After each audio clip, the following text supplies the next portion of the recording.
Hello everyone, we'll be looking at vector equations. The topics we will be covering are the following. We'll start with the definition of a vector and then we will look at its properties. Then a geometric description of R2 and how it can be related to a vector. Then we will start with linear combination of vectors, a connection between linear system of equations and vectors, and finally, what is meant by a span of a set of vectors.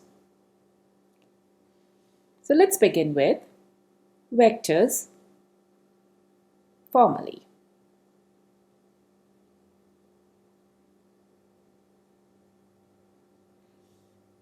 Now recall from your matrix class that we said that one row matrix or one column matrix was a row vector or column vector respectively. For example, a row vector can be like 1, 0, say a little star, it doesn't matter, it has to have some elements. Or it can be a flower, we can make a little flower, it is basically an element. It's a vector where there is only one row, it can have many columns, and these are just some of the elements.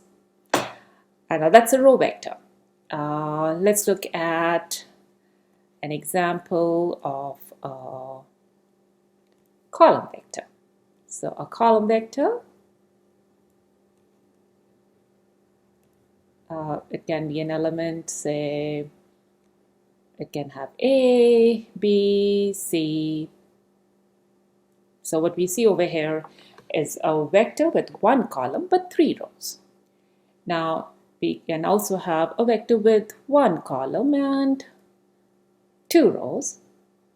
So generalizing, suppose we have a vector with 2 entries, so that it's not a confusion, so that this vector be, say, W, and it has elements W1 and W2, where W1 and W2 are any real numbers. So if we collect all possible vectors with 2 entries, we say let's collect all these vectors, okay? And we say the set of all these vectors, W1 and W2. Now these W1 and W2 are real numbers from here. And so that collection of all these set of vectors will give us R2. Okay. So when you see the word R2, if you recall, this simply means that it is a collection of vectors where every entry is a real number, and in every vector there are 2 entries. But this has a very deep relationship with our geometric description of a 2-dimensional space. Okay, so let's look at a 2-dimensional space. What does it mean to us? So if a 2-dimensional space, let's look at this. This is a 2-dimensional space we have. So this can be W1. If you recall, it's an X and Y, if you want to think like that. And my Y is W2. It does not matter what you get. These are just variables, guys. So this is a 2-dimensional space. All possible. So the set, you look at this vector, like this vector has, say, this, say 1, this is, say, 1. So this is a vector 1 and 1. So, sorry, this is a point 1 and 1 in this 2-dimensional space. So what we're saying is that every vector, say this 1 and 1, can be represented as a point in a R2 dimensional space.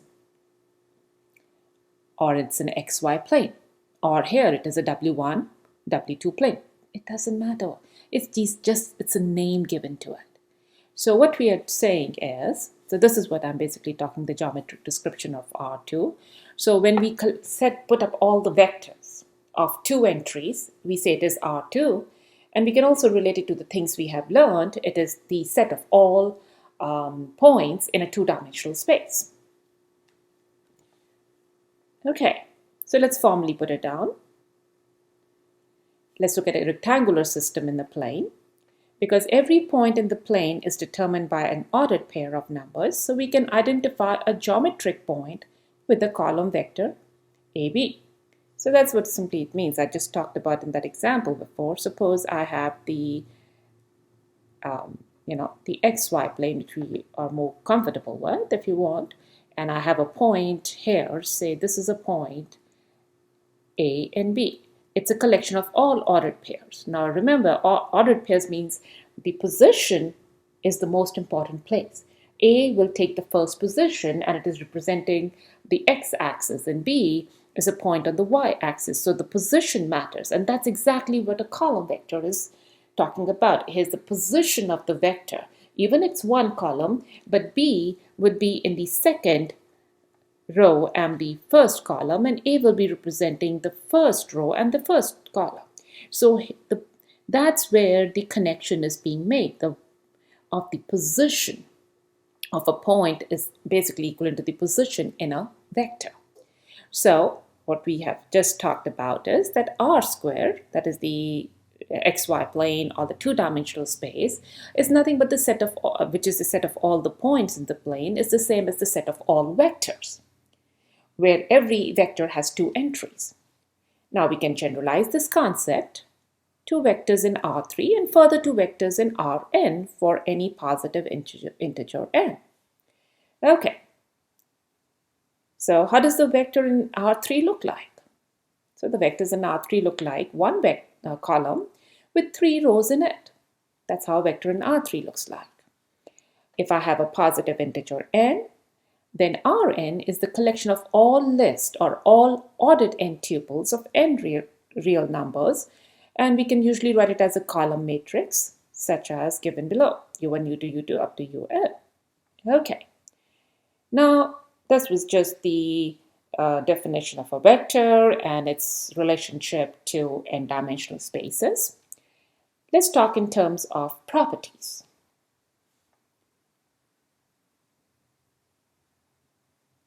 Now, two vectors in R2, we're going to start with a simple one we are all very comfortable with.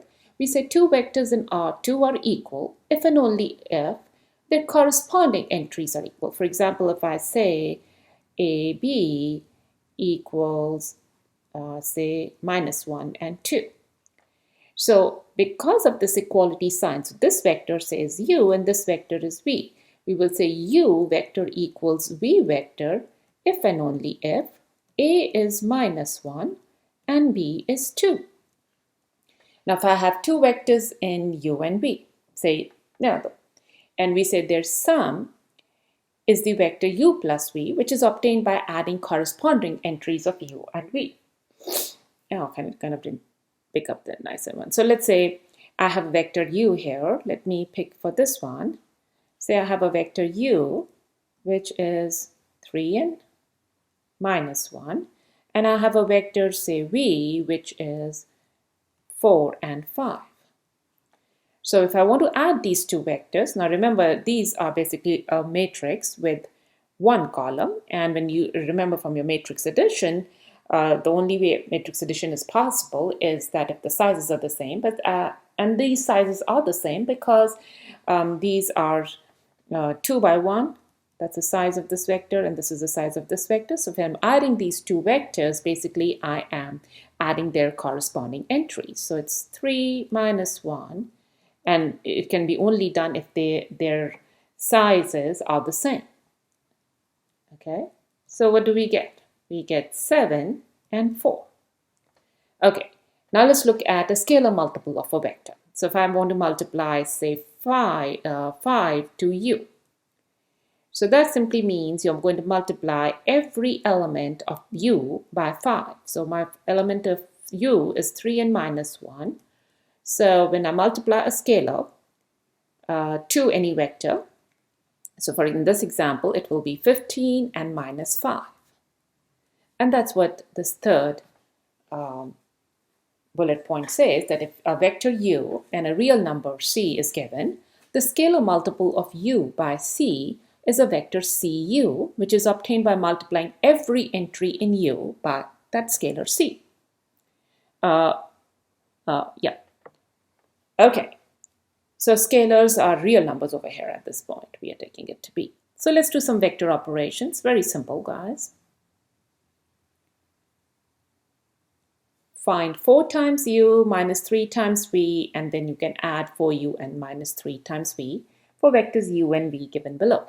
So here I have a vector u, which is 1 and minus 2, vector v, 2 and minus 5. So 4 times u is basically you multiply every element of u by a 4. We get 4 and minus 8. Now if I multiply every entry of vector v by minus 3, I'm going to get minus 6 and plus 15. Now if I add 4u with minus 3v, so this basically I'm picking up 4 minus 8, adding it to minus 6 and 15. Remember, both of them have the same sizes. So if I'm going to add the two vectors, I'm going to add the corresponding entries. So as 4 and minus 6 is in the first row and the first column, so you basically add 4 and minus 6 gives a minus 2. Minus 8 and 15 gives us a 7. Okay, now some algebraic properties of Rn. I'm just basically generalizing this to Rn. So it will be true for R, R2, R3, R4, R5, whatever you want to say it. So if I have 3 vectors in Rn and say scalars c and d. So the first property says if I add vectors u and v in the order it is here, it is the same as if I'm just flipping u and v and I add v, put v first and u second. So if you remember, guys, from your matrix properties we talked about, this is the commutative property.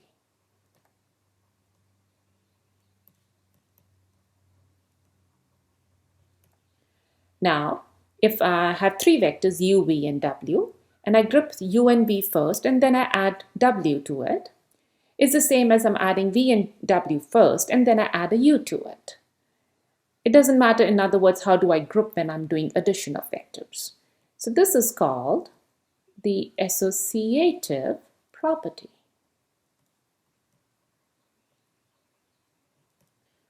Okay, if you add any vector u to a 0 vector, the vector is unchanged.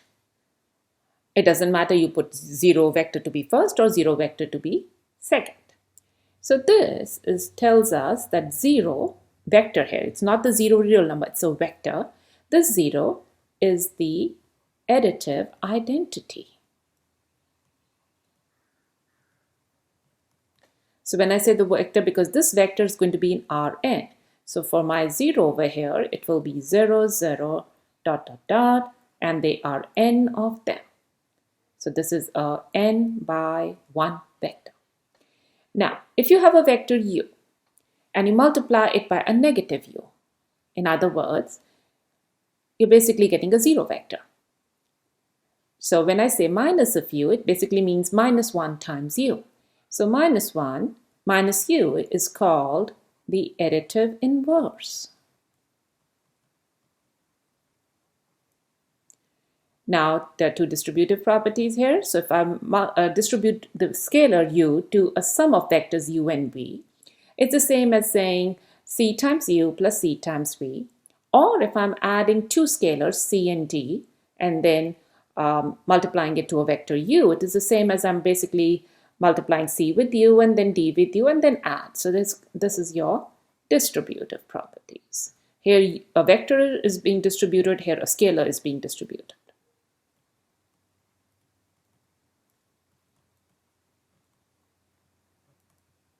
Now c times d times u, these are scalar properties of the vector. So if I have more than one scalar, so c times du is the same as if I multiply c with d, that is the two scalars, and then I multiply to a vector u.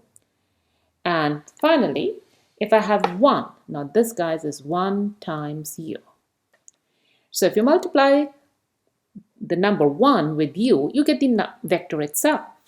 So 1 is called the multiplicative identity. Now this one is a real number, guys. Okay, so these were simple properties. Now let's start with some conceptual concepts which are related to vectors. The first thing we're going to talk about is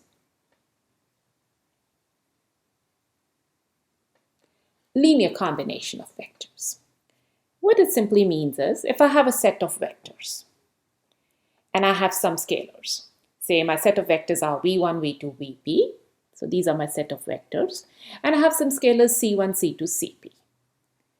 Then if I take a linear combination, what it simply means is you're multiplying the scalar c1 with v1 or v2 with c2 and vp with cp. So first you do scalar multiplications of these vectors and then you add all these scalar multiples. That's simply it means. So in other words, c1 v1 plus, so it's a c1 v1 plus c2 v2 plus c3 v3 plus dot dot dot dot plus cp vp. So what basically we are doing is, given a set of vectors and corresponding, and not corresponding, and some scalars. So if I have p vectors, I need p scalars, and I multiply every scalar with that one of the vectors, and then I take the addition of all these scalar multiples of vector. I get another vector, and that vector we suppose we call it to be a y. So this y is called a linear combination of the vectors v1 to vp with weights c1 to cp.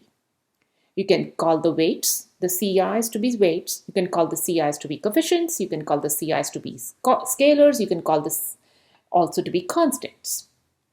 Variety of names we can give the ci's to be. Whatever makes you comfortable, use that. Okay, so let's take a very simple example. So if I have vectors, say, -1 and 2, and I have a vector, say, 3 and 4, I have another vector, say, 0 and 1. Now there I have 3 vectors. So this is v1, this is v2, and v3. Now if I want to write down the scalar multiples of these vectors, so I say, let me have, say, alpha, beta, and gamma. You don't have to have C1, C2, CP. You can just say anything. If you wanted a star, an apple, and a flower, we could have done that too. It basically, in our minds, these are scalars. These are constants. That's what I would say. So if I take a linear combination, so if I take alpha times V1, and I say, oh, I want a gamma with the V2, that's fine, and beta with V3. So I take the scalar multiples of these 3 scalars. So these are my scalars, or weights, or constants, or coefficients, or weights, whatever you want. And I take one scalar, multiply it with one vector, another scalar with another vector, another scalar with another vector. And then I add these scalar multiples of the vector. So what do I get is another vector. So this is called a linear combination of vectors. That's the terminology. Okay? A linear combination of vectors. So here I have taken 3 vectors and I have taken 3 scalars. That's the important part. How many vectors you have to have that many scalars. How you make that combination, it's up to you guys. Now, you can also have, so let's look at a 0 vector. Suppose I have a 0 vector. So if I have these vectors 0, so I can write this as 0 times, if I have a 0 vector, you can write 0 times v1 plus 0 times v2 dot dot dot plus 0 times, so we had 3 vectors, okay, let's put here 0 times v3. Remember, alpha, beta, gamma, they have scalars, so each one of them is a scalar. So this is, this also 0 vector is a linear combination of vectors v1, v2, v3. So I have a 0, this is a 0 vector. That's what it means. The weights in a linear combination can be any real numbers including 0. We can also have scalars which are exactly the same. So there is no set rule that all these scalars have to be different. They can all be same too. For example, if I had vectors v1 to vp, okay, so I had vectors, so what if I want to, I suppose I had a set of vectors, say v1 to vp. So if I want to write a 0 vector in terms of this, so this will be 0 times v1 plus 0 times v2 dot dot dot plus 0 times vp. So what basically it's saying is a 0 vector, when you create a 0 vector in terms of the, say, set of vectors, all the scalars or all the weights or the constants, the coefficients we're saying here, are all going to be zeros. Now, this is a very important concept of linear combination of vectors, which we are going to use it in showing a relationship between the linear system and the linear combination of vectors. Okay, so let's go ahead.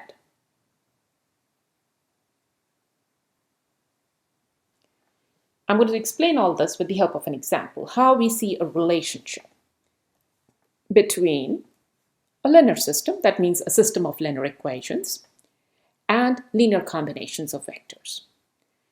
So let's take three vectors, and we say A1 and A2, and we write B. So we have three vectors A1, A2, B, and we would like to write B as a linear combination of A1 and A2. Okay, so that means we need weights x1 and x2 such that B can be written as x1a1 plus x2a2. Remember, this part, the left-hand side of this equation, is basically a linear combination of vectors a1 and a2. And we all know, we just talked about it earlier, that if we take a linear combination of vectors, we get another vector. And that vector is what we are calling B over here. So this equation, which is made with the help of vectors by using the linear combination technique, is called the vector equation. A very important concept for us. A vector equation. Okay? Now, what we're going to do is, this vector equation, we are basically going to plug in the values of A1 and A2 and B in this vector equation. Okay, let's see what we get.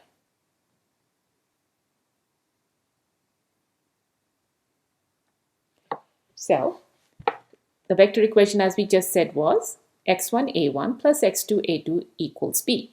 Now remember, x1 and x2 are weights. Keep that in mind.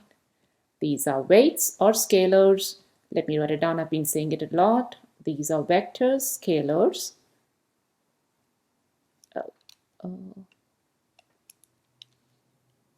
Oops.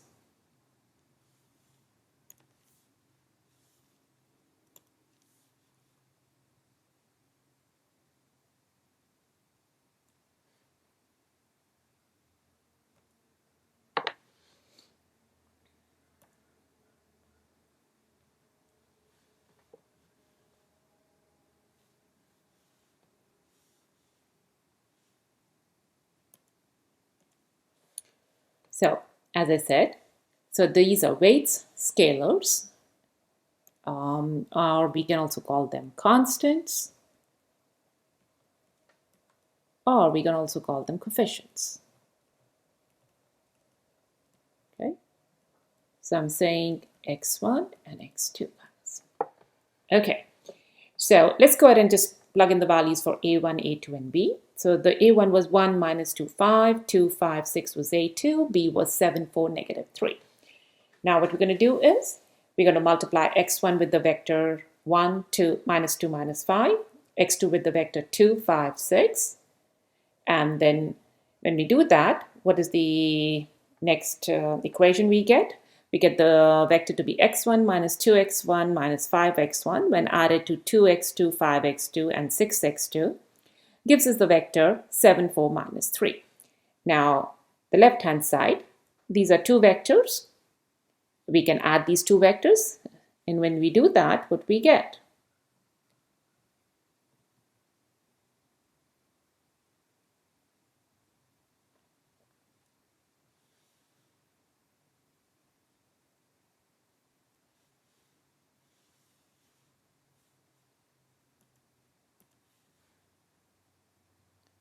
Okay, so what we see over here is we get x1 plus 2x2 minus 2x1 plus 5x2 and minus 5x1 plus 6x2.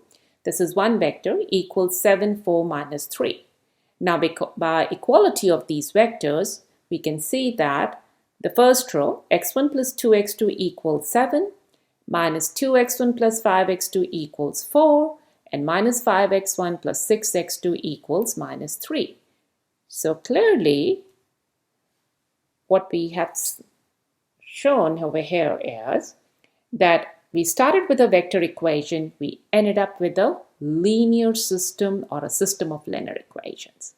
Remember where we started with? We started with x1a1 plus x2a2 equals b.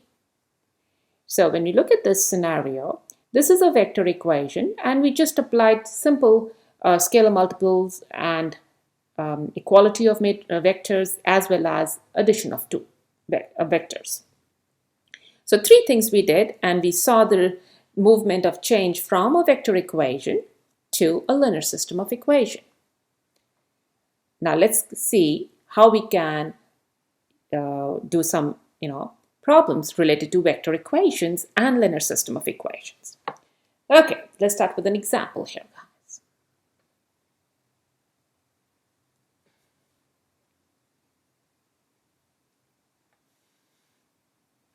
Now, we are given vectors a1, a2, and b, and we're basically picking up the vectors we started with in the previous slides. The question is, determine whether b can be generated or written as a linear combination of a1 and a2 vectors.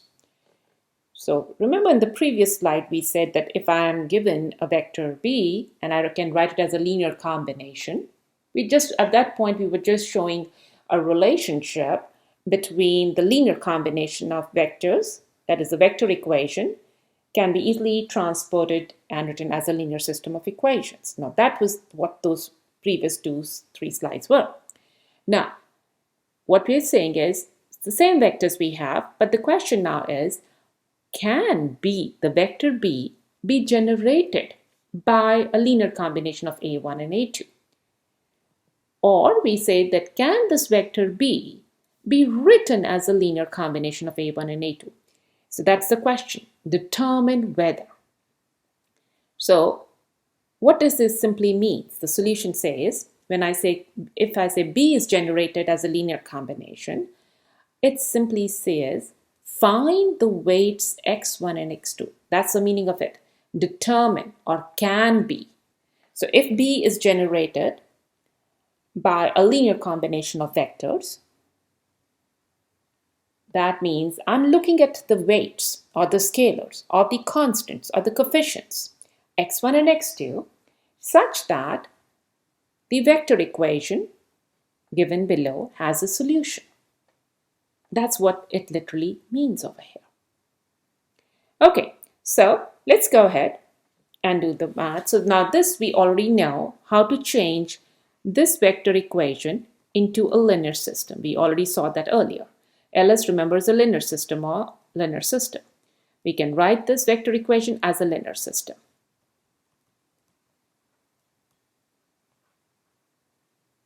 So in the next slide, we see that.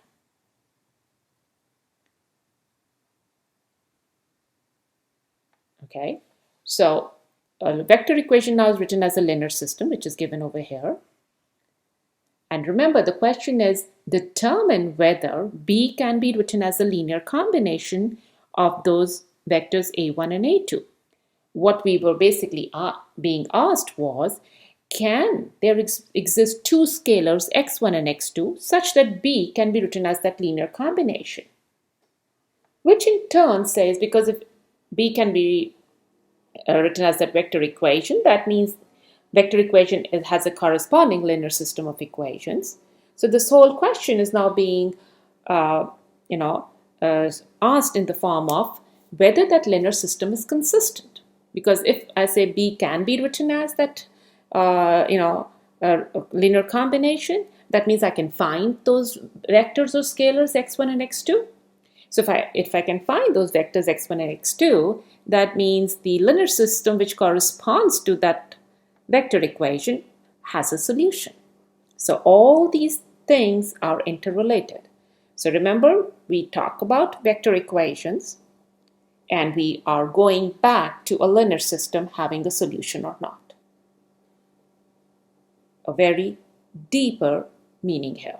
Okay, now let's come back over here to see whether this system has a solution. So if this system has a solution, that means section 1.2 we row reduce the augment matrix. Okay, let's have another practice of this row reduction algorithm. So what we do is, remember x1 and x2, so we write down the augment matrix. The first row, the first column is representing x1, and the second one is representing, now it represents a variable.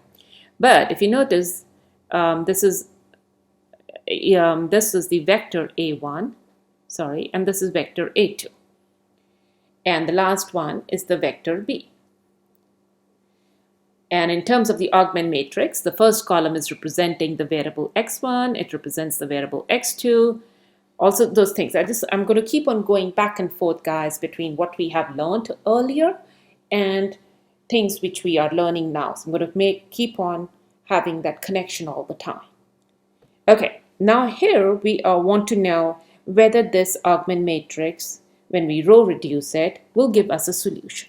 Okay, so the first thing we remember is, which is the pivot column. The pivot first is the leftmost column, and if you remember the rules, the very topmost leftmost column it should be a non-zero entry, and yes it is, and that is the pivot.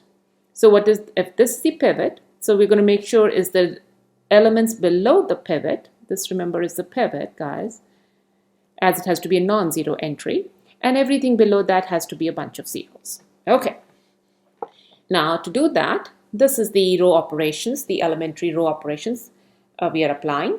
That is R2 plus 2 times R1. So that's the operation, and this elementary operation is making a change in the row 2 operation.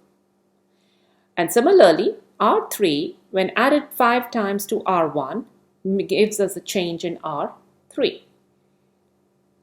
So whenever questions are asked and you have to do the row reduction, I need to see all this. This is a very, very important operations, guys. If you do the work and don't show me these operations, I will take away major points. Keep those little things in mind. Okay, so once we have applied that, so here we are. So we get this new augment matrix 1, 2, 7, 0, 9, 18, 0, 16, 32.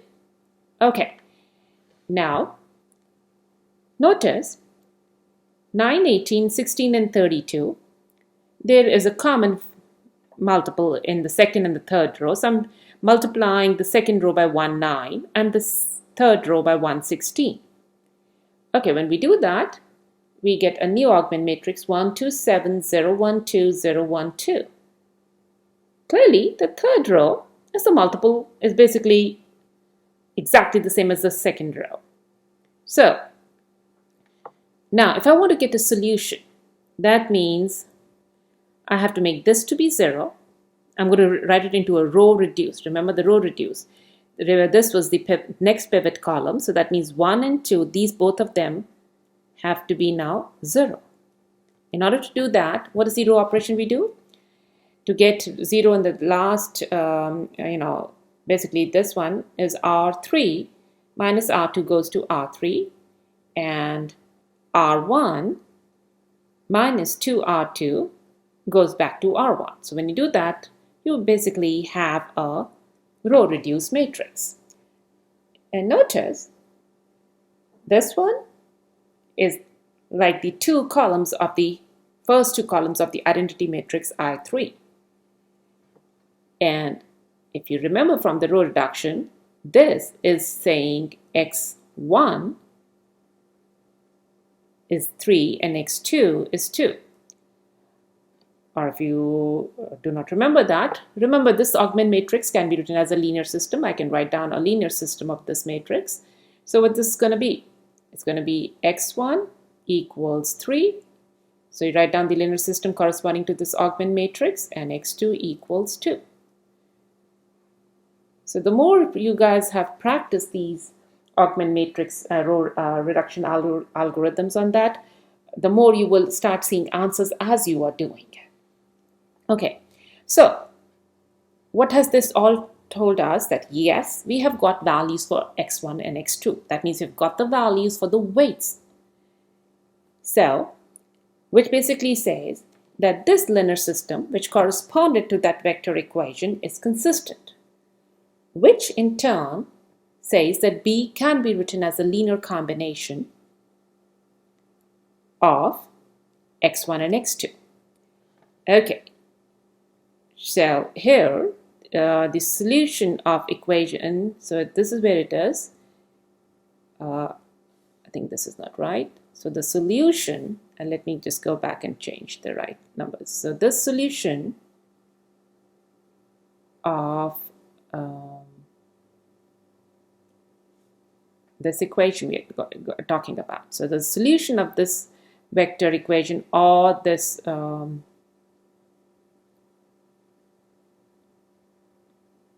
okay, solving equation 1. Let me talk about equation 1. Where are we? Equation 1, guys. Just want to be consistent with it. Okay, so this equation 1. So this guy's x1, a1, this guy's is equation 1. Keep that in mind. Okay. Okay. So when we say the solution of that equation, this is actually 3. This is the one we're talking about, 3. So the solution of equation 3 is x1 equals 3 and x2 equals 2. So it simply says B is a linear combination of a1 and a2 with weights x1 equals 3 and x2 equals 2. And how do we see that? So this is, remember, the vector B. This is vector a1 and vector a2. So when you multiply 3 with a1, what do you get? 3 plus 4, 7. That's right. Now multiply 3 with the next row, minus 6 plus 10 equals 4. Great. 3 with negative 5, negative 15 plus 12 equals negative 3. So when I say that B can be written as a linear combination of these vectors a1 and a2, literally what we're doing, we're writing down that as an augment matrix where the first, all the columns except the last column is basically the vectors of which B can be written as a linear combination of, and the very last column is going to be the vector B we are looking at. So what we have seen is this.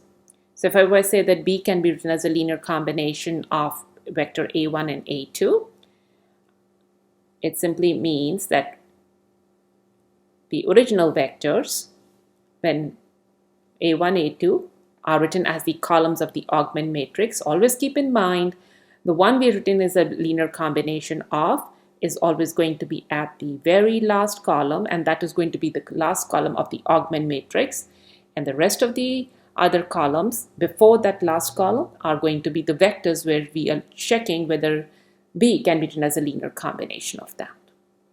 So this is a very, very important fact. Remember, a1, a2, and the vector B. So if I give you a question, I say, can B? So it says B, so here's just a hypothetical question I'm going to say here.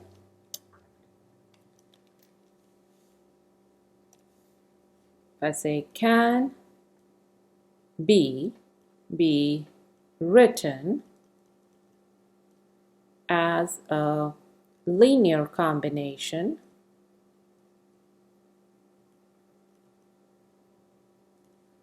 of vectors, say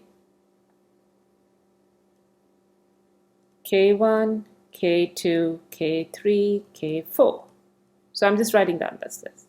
So what this basically means is, if I want to say can B be written as this, what you literally have to do is you have to write down the corresponding augment matrix of the linear system which this linear combination will give us. You will say write k1, k2, k3, k4 and the vector B as the last one. Now that's the augment matrix. Okay. So if I'm saying can B be written as a linear combination of these vectors, I'm saying the corresponding augment matrix of the linear system of this linear combination of vectors, is it consistent or not consistent? That's the question now being asked. Okay. So the question is, can B be written as this? It says What basically this means is this augment matrix consistent or inconsistent?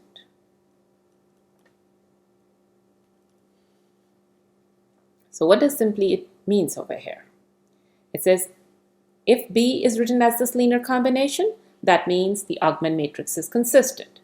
If B cannot be written as a linear combination, that means the corresponding augment matrix is inconsistent. That's how you make the connections. Okay, I'm going to formally write it down.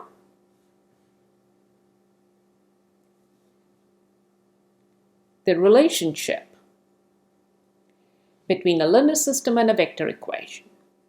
So we say a vector equation, which is given in this form. So here is a vector equation of say n vectors, a1, a2, an, will have the same solution set as the linear system whose augmented matrix is given in this form.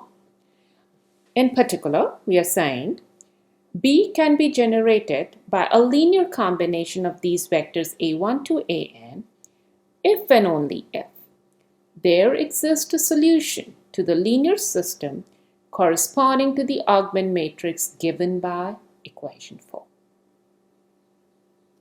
That's a very, very important statement, guys. This is very important. These two statements are very important scenarios. Okay, let's look at a spanning set of vectors. What do you mean by that first? If I have some vectors, say v1 to vp in Rn, and I look at every possible linear combinations of these vectors, v1 to vp. In other words, I have say scalar c1, v1 plus dot dot dot, cp, vp. I look at every possible linear combination and I put them in a set where all the ci's, say c1, c2, cn, these are scalars. Okay, so what I'm saying is the set. You look at every possible linear combination and you group them together in one set. That's called the span of the vectors v1 to vp.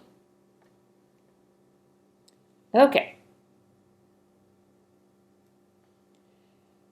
Now another way we can say the same thing.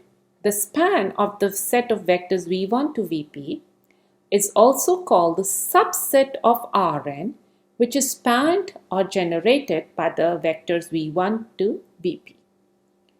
Another form, that the spanning of vectors v1 to vp, it is the collection of all vectors which can be written in this form, c1 v1 dot dot dot to cp vp, with scalars c1 to cp. Okay. That's a type. Now let's look at some geometric description of some very specific vectors. And then we start with examples on this section. The first one, I have one single vector. If I have a non-zero vector in R3, so that's my vector. So if I want to look at the span of this, span of V would be what? A one single vector is nothing but alpha times V, where alpha is a scalar.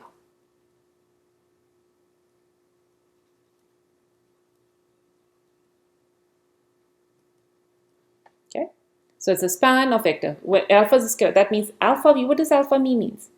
You're basically stretching or contracting the vector V, and that's what the span of V means. Which geometrically we can say it is a set of points on the line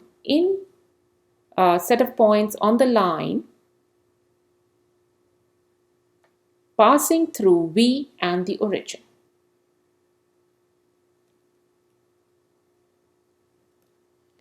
So this is the figure. Okay, because remember I'm looking at vectors in R3. So if it's a vector in R3, what does this vector will look like? It will have elements say V1, V2, V3. Okay, now let's look at two vectors together. Okay, what do we see here? If u and v are two non-zero vectors. Remember, if it's a zero vector, it doesn't give us any. So I want to have two non-zero vectors, and v is not a multiple of u, because if it's a multiple of u, then basically I'm just having one single vector. Then the span of uv is the plane that contains the vector u, v, and 0. Now this is a zero vector. When I say, oh, this is the zero vector or the origin or whatever you want to say, this is the u, 0 I'm talking about. In particular, span of u and v contains the line through the vector u and this origin point, and the line through v and the origin, and you can see the figure given below. Okay. So this was all the theory, guys, related to vector equations. Let's now do some examples.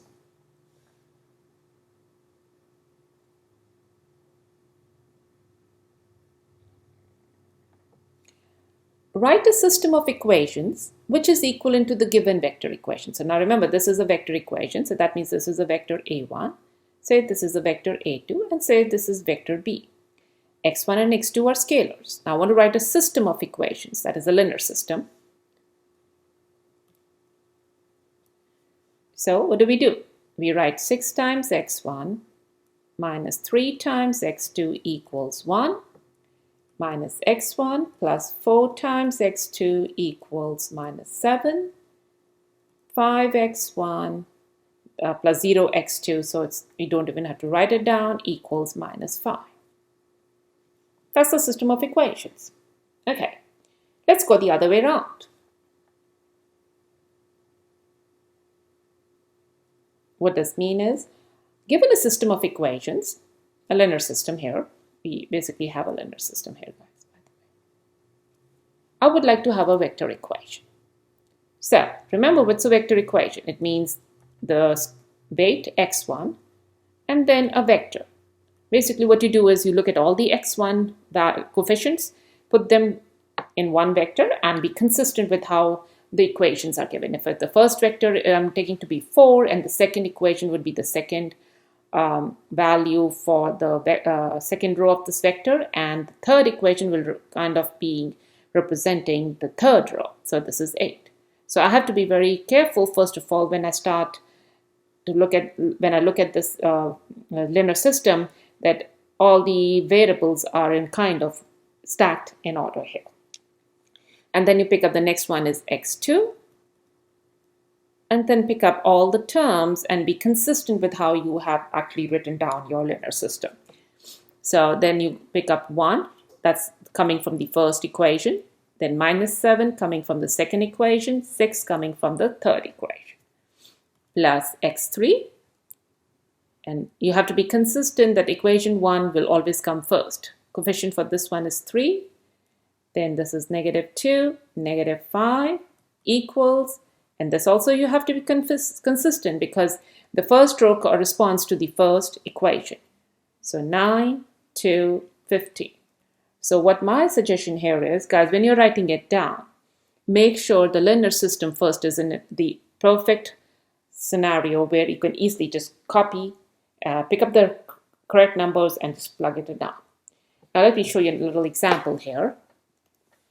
So what I basically mean here, suppose I give you the equation like this: y minus x equals, say, 3, and then I have, say, x minus y plus z equals 2, and then I have a z minus x equals 4. Okay. Now, here my y is first, and the next one has an x first, and the third one has a z first. So before I write down the vector equation, I would actually write it down in a proper form. And I prefer, just because I'm so used to it, x, y's, and z's. Now, what I'm going to do is this. I'm going to write this one is in the correct order the way I like it. I'm going to use the green so to tell me, hey, this is the right way to move, guys. Just remember, it's all in the way you look at it. Now, this one, as I kept this as my basic equation, and the other two, I'm going to fix it according to this. So here, x is second, but I'm going to put this first. So I'm going to say, hey, minus x plus y. And I'm going to put up 0, z, so that I remember there's a z here. 2 equals 3. So taking care of the first equation. Now the third equation, again I'm going to flip-flop. Minus x plus 0y plus z equals 4. Now I have just rearranged, and this green basically says, oh, this is the way I want to write, and then I don't even have to worry about where the coefficients are, but I can easily just go and pick it up. So now if I want to write the vector corresponding to this vector equation, sorry, so it will be x, because remember they're all lined up, and I just go and just pick up the coefficients. Minus 1, 1, minus 1, plus y, 1, minus 1, 0,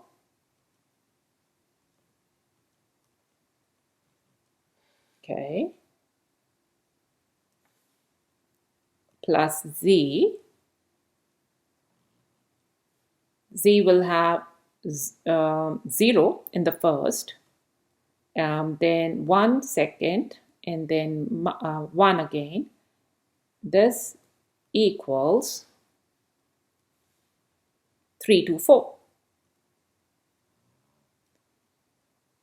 A very important concept, guys, is that all the constants have to be on the right-hand side of the linear system. That's a very, very important concept. Okay, let's look at another example.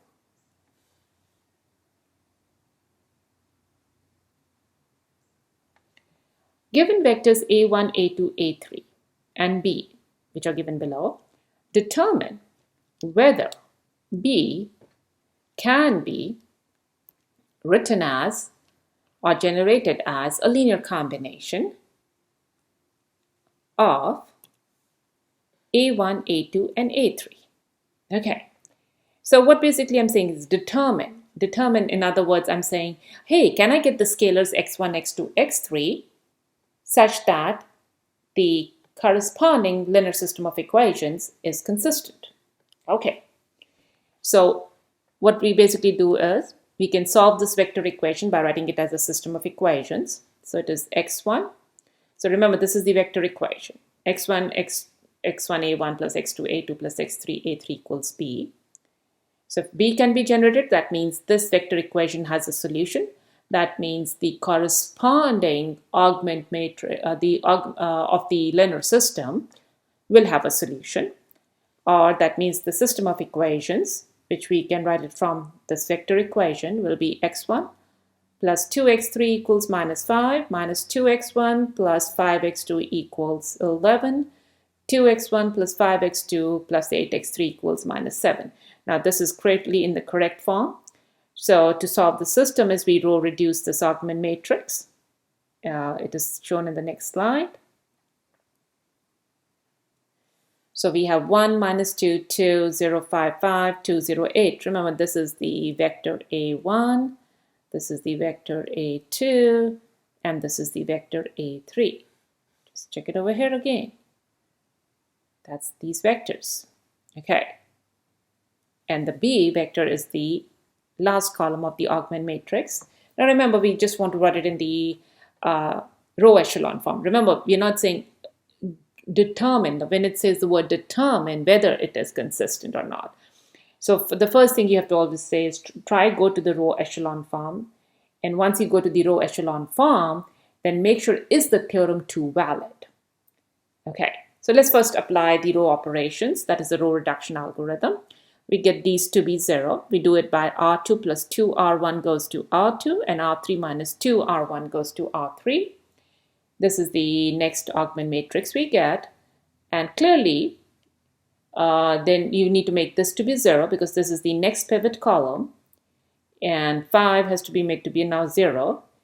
Notice 5 and 4 are basically the same, but this is not the same as 1. So when I do the row elementary operation, R3 minus R2 going to R2, what do I end up getting? I end up getting this kind of scenario of an augment matrix. That means all bunch of zeros in the coefficient matrix and 2 as the non-zero entry, which basically says, hey, theorem 2. This basically says no solution. If you remember from section 1.2, which was written in terms of Theorem 2. Theorem 2 is not valid. Let me show you what I'm talking about. Let me get that Theorem 2 for you guys. This is Theorem 2 from section 1.2. A linear system is consistent if and only if the rightmost column of the augment matrix is not a pivot column. That means we cannot have a 0 over here. Do you see that over here? The last one cannot be a 0. Okay. What is happening? We are adding a bunch of zeros, but this 2 becomes a non-zero. So Theorem 2 is not valid. That means no solution. That means B cannot be generated by the set of these vectors. Okay, let's look at another way of this example, another example for vector equations. And that's the last one, guys. We have vectors v1, v2, and y. And we would like to know for what value of h. So this is my vector h, variable in the vector y present. For what value of h is y in the plane generated by v1 and v2? Okay, very important, guys. What basically this is saying is, another way of saying, if I can find the right value for h, which will make sure that y can be written as a linear combination of v1 and v2. That's what it simply is asking.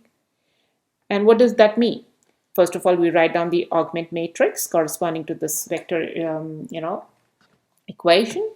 So this is the vector v1, this is the vector v2, and this is my y vector. Then we apply the elementary operations and make sure that Theorem 2 is valid. That's the most important thing, because if my Theorem 2 is valid, that means the augment matrix has a solution. That means the corresponding linear system has a solution for this augment matrix, which basically means that y can be written as a linear combination of v1 and v2. Okay, so let's go ahead and write down now apply the row reduction algorithm on this augment matrix. Okay, let's go ahead and do the math here, simple computational. So what do we have? 1, 0, minus 2, minus 3, 1, 8, h1 is 5, minus 3. So the first thing is I'm going to make this to be 0, because I want to write it into the row echelon form. And that's what I need to do. I'm not looking at what are those coefficients. I'm just looking at what will make this augment matrix to be, in a way, happy, which basically turns in saying that Theorem 2 is happy. Okay, so R3 plus 2 R1 goes to R3, so we get this matrix. So it's basically applying here. Now, then we need to make this to be 0, and we apply this operation. R3 minus 2 R2 goes to R3. So when you do this one, notice this is the key. Now that's where Theorem 2 is making its, it's going to play the role. I have a matrix, but this 0, guys, I have every bunch of zeros, but for this to be happy, in other words, Theorem 2 to be happy, 7 plus 2h should also be 0. Which basically means 2h is minus 7, h is minus 7 by 2. So if I put h to be minus 7 by 2, then this makes Theorem 2 happy, which basically means that the augment matrix is correct, and which basically says that the linear system which corresponds to this augment matrix is having a solution, which basically says that the vector equation, which is corresponding to that linear system, is having a solution, which in turn says that the vector y, that's the one which is coming here, for this minus 7 by 2 can be written as a linear combination of the vectors v1 and v2. Okay? There's a lot of terminology and a lot of concepts, guys. Take it slowly, and these videos are online for you guys. You can go and look at them as many times as you want. And these are the key points which I'll be using it throughout this whole linear algebra class. So make sure these basic concepts are clear in your mind. Practice and practice. So that leads us to the very last slide for us. From this book, guys, I would like you to practice section 1-3, these following questions: 5, 9, 11, 13, 14, 17, 23 ACD, 24 CE, and 26A. And I've kind of done a very similar kind of questions for you here as examples. Have a good day. Thank you.